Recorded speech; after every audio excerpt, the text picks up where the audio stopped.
Again, I don't mind being called a conservative, but because the founding fathers at the beginning, there were conservatives that were troubled by the federal republic they were putting together, and that there may be some time in our future where we may come to the point we are now. So they warned the Federalists about that. And you can read about that in the Federalist Papers and in the Anti-Federalist Papers. But what I'm here to say is that we need to come together as a people again, because we've been divided. And as the Anti-Federalists said in their papers, that when you divide the people and they saw it could happen, then you could control them in the way that you govern them by pitting one group against another. Well, we have come to that point after 230 years.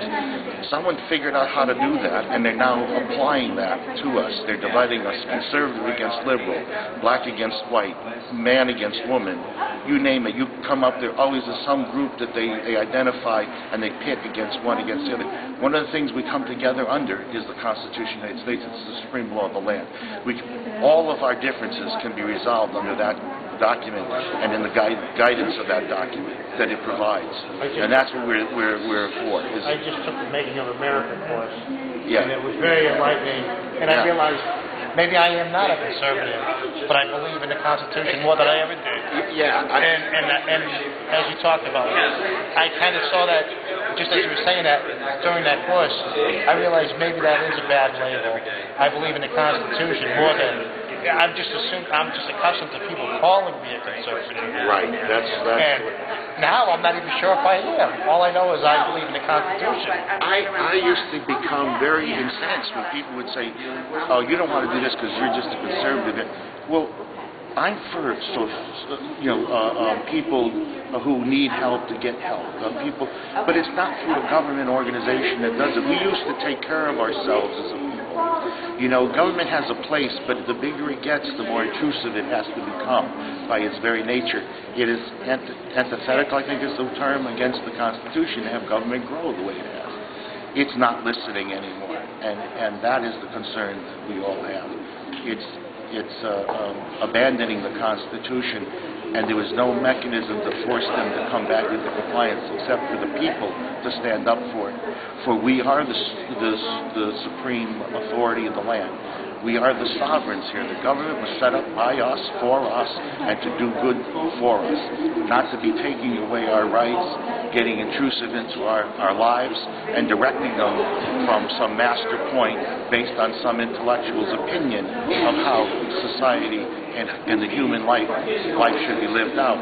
It's not up to them. It's up to us as individuals to live out the God-given life that we have on this earth, and to determine when we will be born, how we will live, and then determine by God's plan on when we should leave this planet and go on to our reward. It is not the role of government to determine that, but yet we are in a situation right now where that is exactly what's beginning to happen. We're beginning to turn ourselves over to a government where we're going to be looked at as just tax-paying units who have to pay taxes, and when our ability to pay those taxes has been exhausted, then there's no need to give us anything anymore for our sustenance, that we will be denied it, and then we will go back to Providence where we came from, and they will determine when that happens instead of when God does, by shutting us off from the resources that we need to sustain ourselves. It is not a government I want to live under. I don't think anybody wants to live under that. Besides voting in people who claim to be willing to abide by the Constitution, something like that, obviously the main best way to resolve this. How else do we get states' rights back? How do you intertwine this mess? We currently live under the dominance and the tyranny of the two-party system, which we've allowed to be created. To get into public office, you have to kiss the ring of some party, so they'll back you and support you and provide you with the necessary route into government. Somehow, as a people, we have to break free of that. Our founding fathers warned us of the parties, that they could be the undoing of our republic. And it's, again, 200 some odd years later, it's come to pass that the two-party system is a stranglehold on us and is a form of tyranny over us. To get the right people in office that will do the bidding of the Constitution as it's written and not be beholding to any special interest or party. one of the things that we are challenged with is how to break loose from that and still have a political life in the country that is sustainable and is going to act in the will of the people. It isn't an easy thing to undo that now that it's been done, but we need to start looking at it. One of the ways is to get involved in a party of your choice and begin to take it in a direction that it needs to go. People of a particular opinion are now embedded in the Democratic Party at the highest levels and have captured the machinery of it.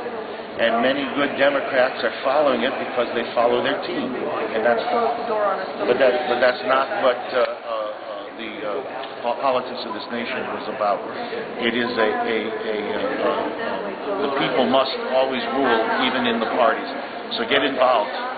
Find a party that you can get involved and don't let them do that. And when they do that, vote them out no matter what label they're wearing.